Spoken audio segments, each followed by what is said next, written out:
Howdy YouTube, Unky Joe here, Unky Joe's Playhouse. Today, we're going to revisit our surveillance system. I have added some outdoor cameras, I have moved some cameras around, and I've done something with the surveillance system that I didn't think I could do. A few weeks ago we built that little 2U unit and turned it into our surveillance machine. Today I'm going to tell you the changes I've made and what I've discovered along the way. So come on, let's have some fun and watch this video.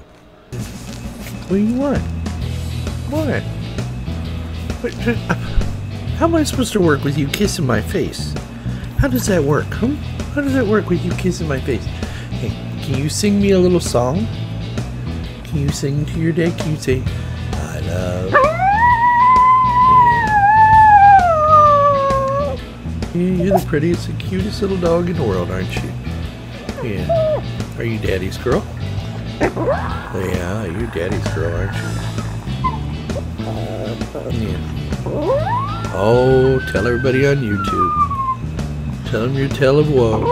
Yeah. Oh, you poor thing. Nobody understands you like your daddy, do they? Yeah. Yeah. You got horrible breath, dog. Really. This is a good place for a stick-up. Yeah. So as you know, I am the king of cheap, and when I built that surveillance unit, I said, well, I just need a dedicated machine with enough powerful equipment to run that surveillance system. And so we built that dedicated surveillance machine back in the previous video. And then my business partner and I were sitting around one afternoon and saying, we could put that unit to other uses other than surveillance. We really needed to build a pfSense firewall. And that unit, the surveillance unit, had an i3, 8 gig of RAM, and, more than powerful enough to handle pfSense, which is what I ended up doing with that unit. But then I was faced with the conundrum of where am I going to put my surveillance machine? What am I going to use to host that on?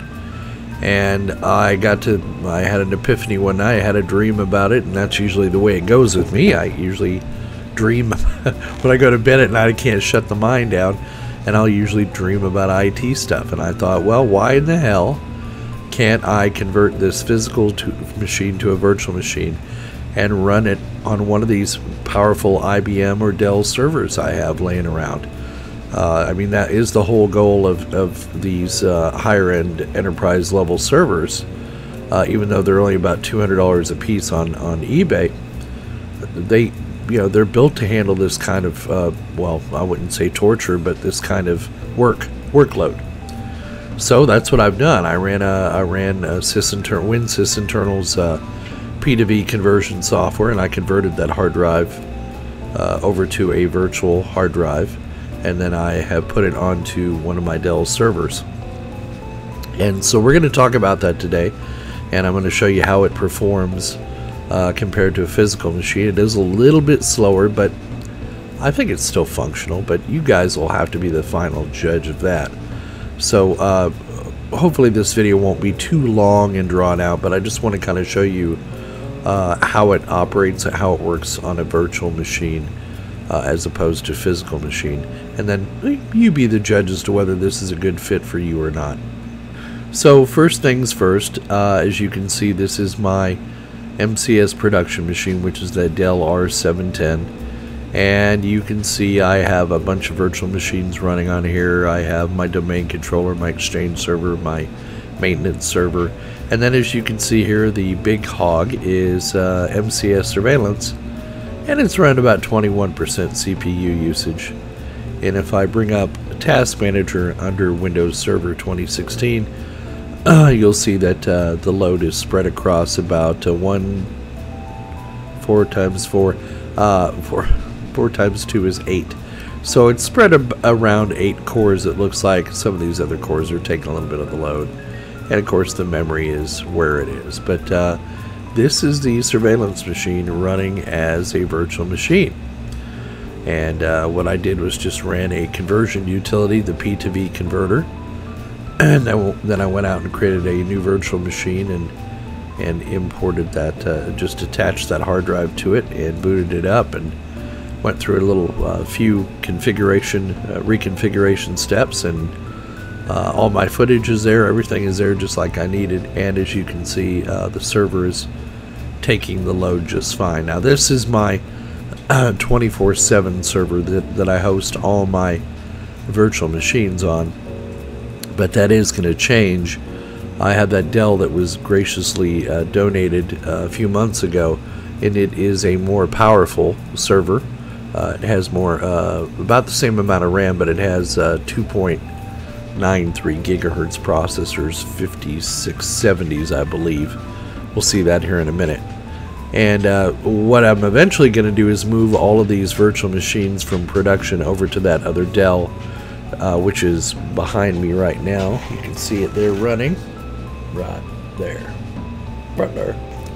And it's undergoing testing right now, but part of what I'm going to do on this video is I'm going to actually move this surveillance machine over to that new virtual server, to that other Dell, and show you how easy it is using Windows and Microsoft Hyper-V to move virtual machines between servers in your network, and you can do this with or without shared storage as well. So, alright, so today's mission is to get this camera, this Amcrest camera we did a review on a week or so ago, and we're going to go ahead and get that mounted outside. And I'm going to replace an existing camera that I already have outside on the side door. This one has a much wider field of view, so we're going to put that on the driveway and replace the one that's there. My business partner has already wired up a jack for this in position number 8. That's the one it's going to connect to, though, is number 8. So that we've already run the cable up to the front porch and back through the wire loop and down through the floor. So let's go outside and see how he's doing.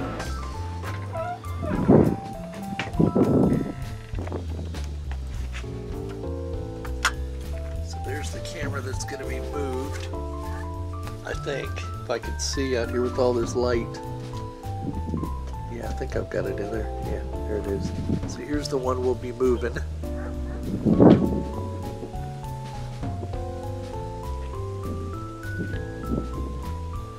There's a man on a bucket. I don't know what he's doing on a bucket. So anyway, let me tell you what's going on. So this is the front porch. So my business partner and I are trying to... Ooh, boy, this thing is way off. Anyway, he ran a new cable up under the house so we could put video surveillance camera up on the porch. And you can see he's I've asked him to keep it off the ground. Eventually all the other cables will be bundled up there with it as well. So here's under the house, and then it comes up under the porch or under the deck, and then it's going to come up in this. Here's our front door. So the camera is going to go right up here in that corner, hopefully, and should cover the front door and the steps, which go out to the driveway, so we can see if anybody comes up to the front door onto the property.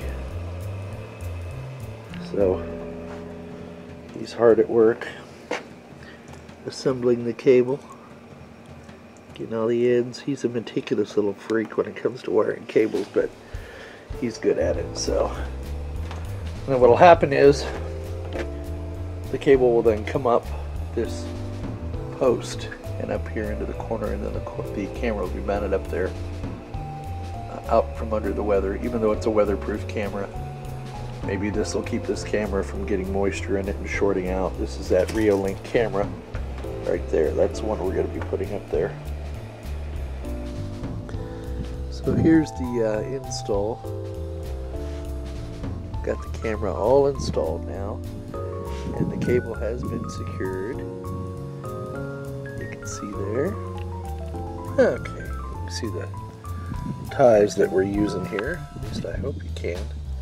I'm sorry I can't see shit through this viewfinder.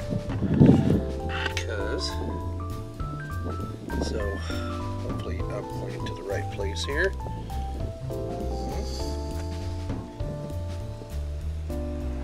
So we've got the cable all secured all the way up to the camera. That camera gets a much better angle view. Job well done. And then we'll paint over this. I think we may end up putting a few more clips on here. I don't know yet. But there you go. There's that install. Now let's go up to the front porch. But let's go look at the where the camera got put. So we moved the reel link up here under the porch, so it'd be a little more. So I'm not going to send that camera back to Amazon, but we put it up here on the porch so it would have a little more shelter from the weather. And you can see my installer is doing a wonderful job. And that camera, where it's looking, I love those clips, they work really well. Just brought it up around here, tied up the loose ends out of the way, put the coupler on, the weatherproof coupler, and then bringing it down.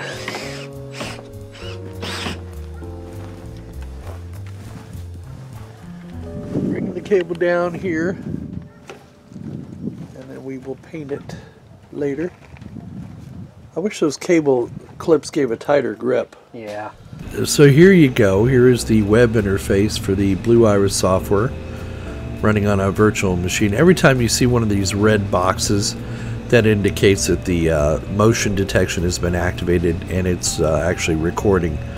Now I'm going to need to, you can see every time the wind blows here, I'm getting a video recording triggered in this window. So you see I'm going to have to work with the detection software so that it doesn't detect the movement in these plants. But here's a view of my front porch. Now what we did was we took that Reolink camera that was in the side of the house here over by the driveway, because it has a narrow field of view. So we took that and we moved that to the front porch. You saw the footage a few minutes ago of my business partner and I moving these connections. We just ran a line. My office is right here at the front of the house, these two windows. But anyway, so we have a good view of the front porch. It's running at about 22 frames per second. I can slow that down to about 15.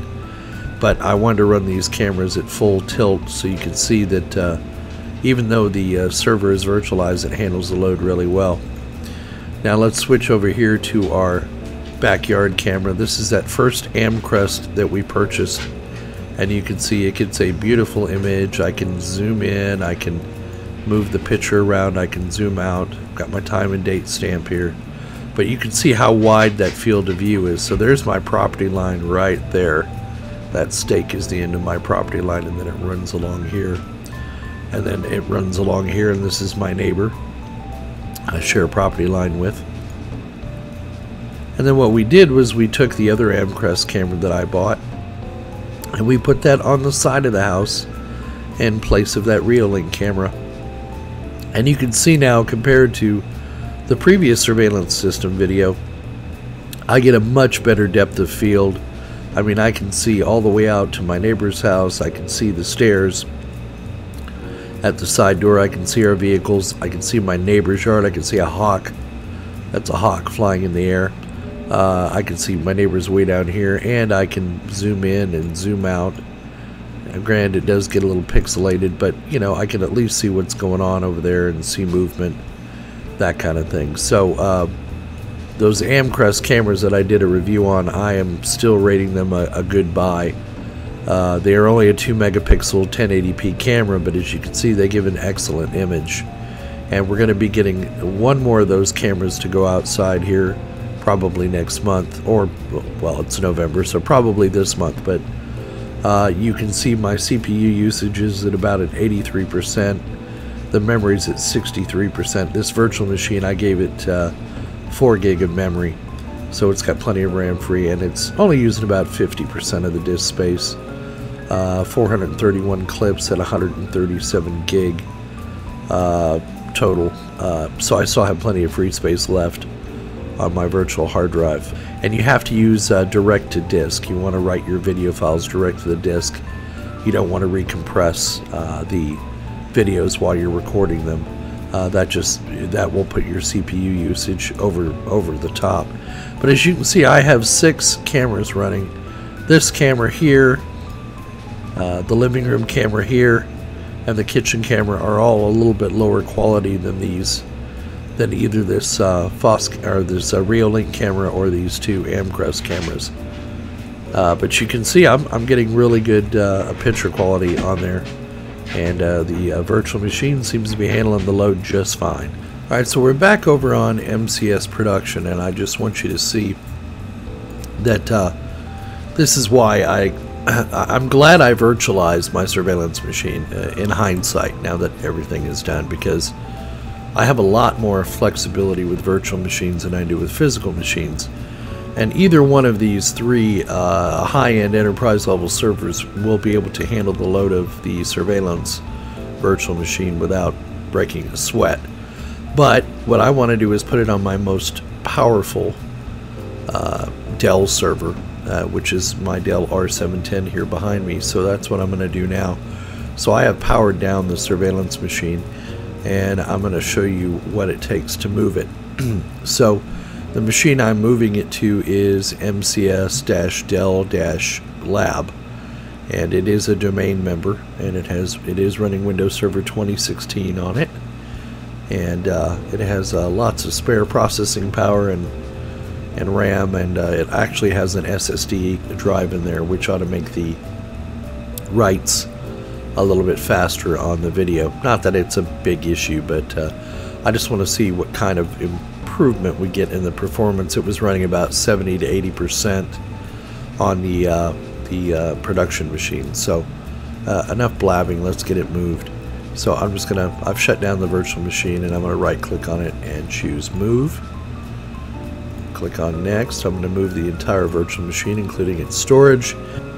See if it accepts it now. Yay! So I'm going to move the virtual machine's data to a single location, and that is going to be the SSD drive on that Dell. So right now the size of this virtual machine is 166 gigs, so it's going to take a while to copy it over there, but let's see if we have any luck. Click on finish now. It should come back and tell me that it needs a different network adapter. Yeah. Here we go. So we'll go ahead and connect that to Gigabit 1 Virtual. Verify our summary settings are complete. Click on Finish. And now we'll go let this run, and we'll go have a cup of coffee and come back when it changes.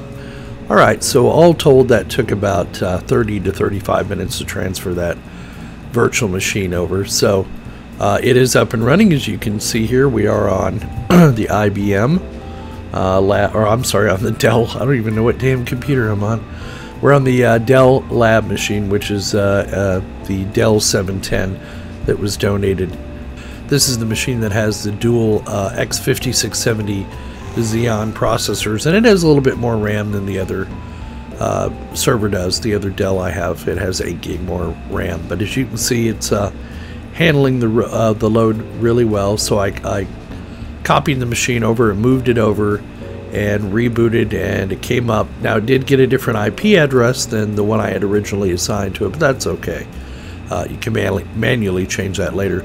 But the point is the surveillance machine is now up and running and appears to be working okay. So let's go see what kind of impact that made on the processing power of that surveillance machine.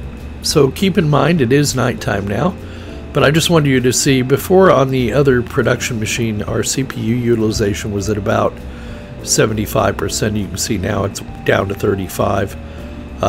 It's using roughly the same amount of memory, etc. But let's go look at a view of those cameras now, those outdoor cameras. This is the view I get with that Amcrest camera at night. As you can see, it is a very good view indeed. I can zoom over to my neighbor's front porch, see if there's anybody moving around. I can see their driveway. I can see my driveway clearly. This is another neighbor over here. And then you can see it's got kind of a fisheye effect on the lens. You see how it kind of skews down here. But I can see my stairs clearly coming up to the side door of my house. Here's my backyard camera. Again, you see my CPU utilization stays around 30%. It switches cleanly between views. Here's my front porch, etc. And then if I want to, I can go back and I can view. It's doing a lot of events for my front door because this little thing is triggering the camera to record. But my living room camera here. Here's Mom taking her pills, getting ready to go to bed.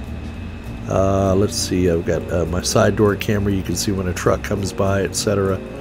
So it's plenty fast, even in a virtual environment. It was a little more sluggish on the production Dell than it is on this Dell.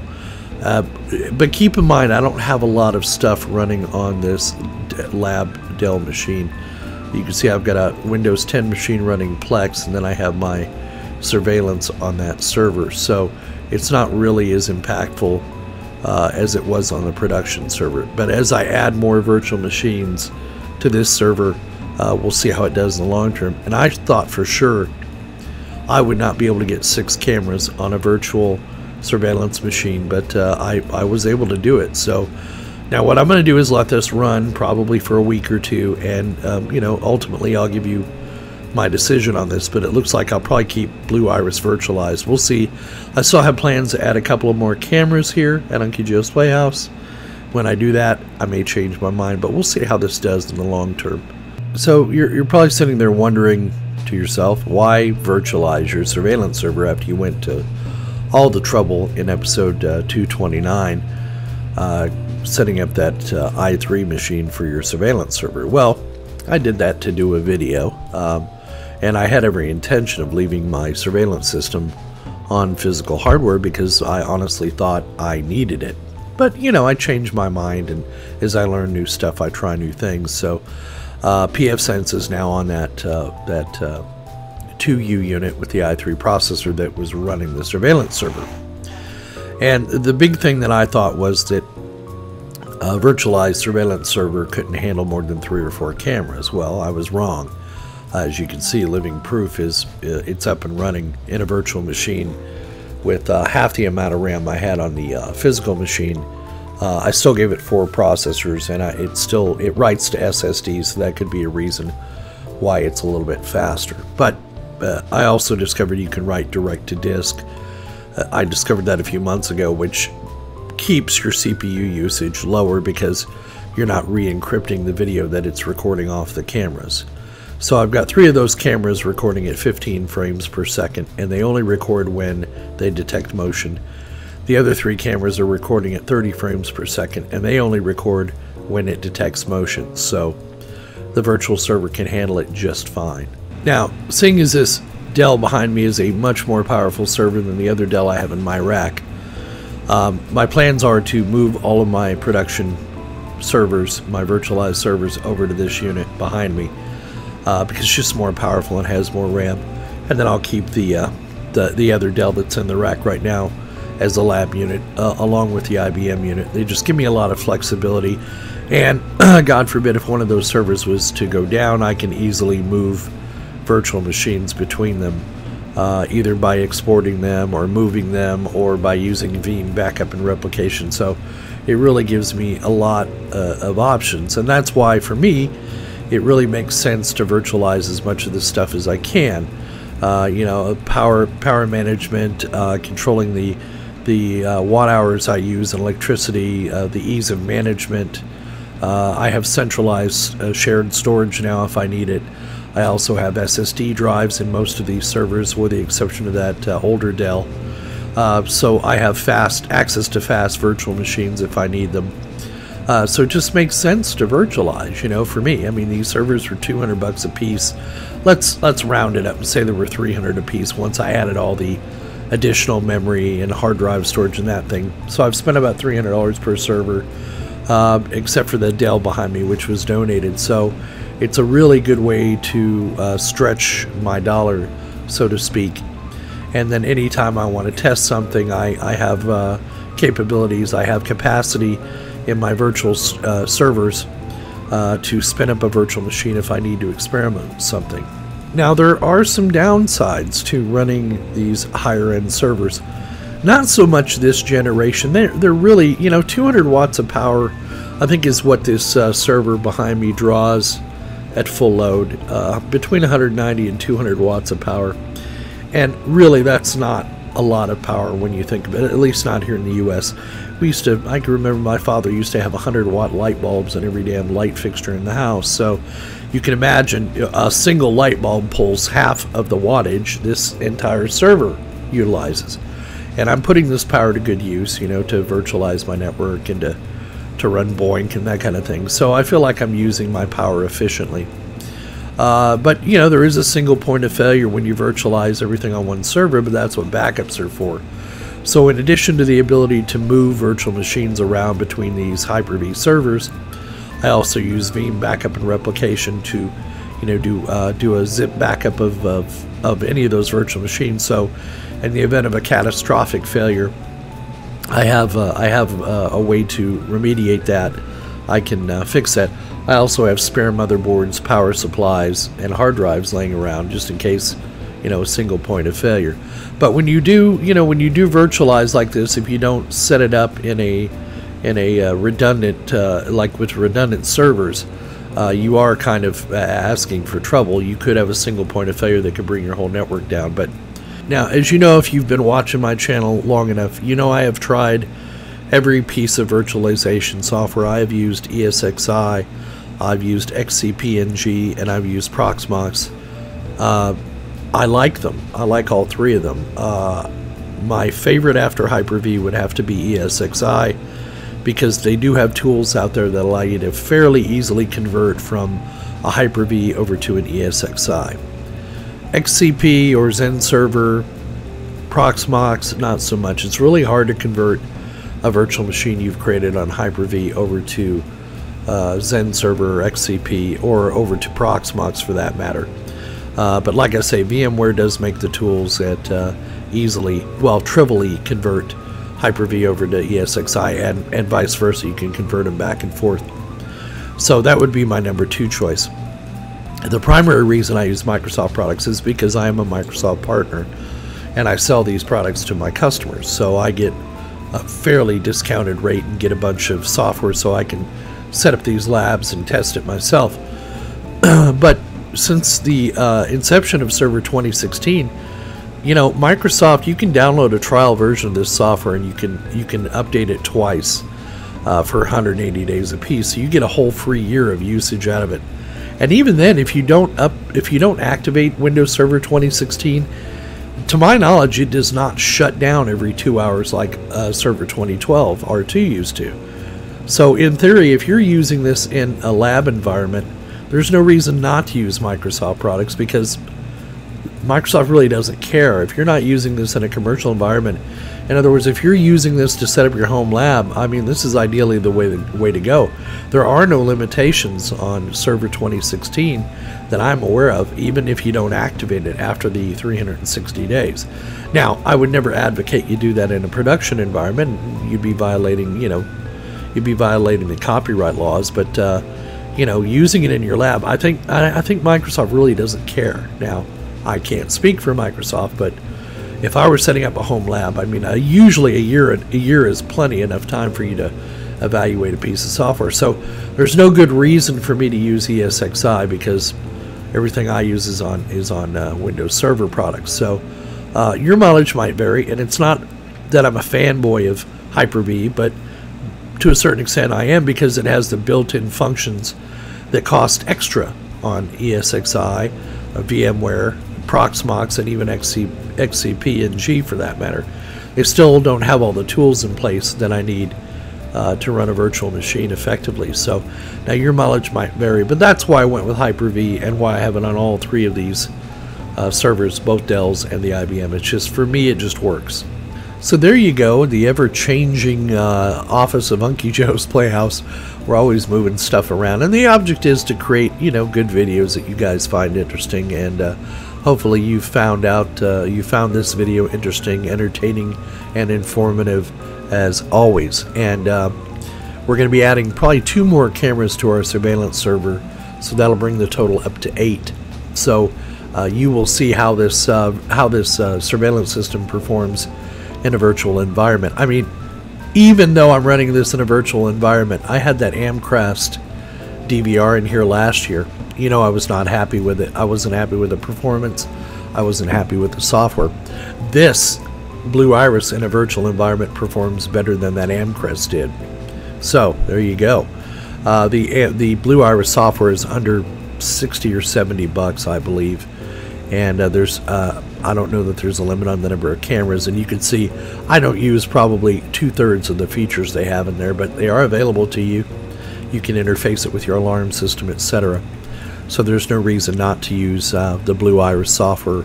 There are free versions of surveillance software out there, but I haven't tried them yet because I like Blue Iris. It just works for me. And you can see it runs just fine in a virtual environment. In fact, I'm able to view the video clips, and it never bogs down the server a bit. So anyway, thanks again for coming and watching the video. I do appreciate your patronage. We are that close to getting 4,000 subs, and also the people that subscribe on Patreon have doubled in the past couple of months, and I want to thank each and every one of you for making this channel as successful as it has been. I really never expected to get this many subscribers or find these many people interested in my videos. It's just something I like to do. So I want to personally thank each and every one of you, even those of you that don't subscribe but that have donated, and those of you that donate, I'm greatly appreciative of that.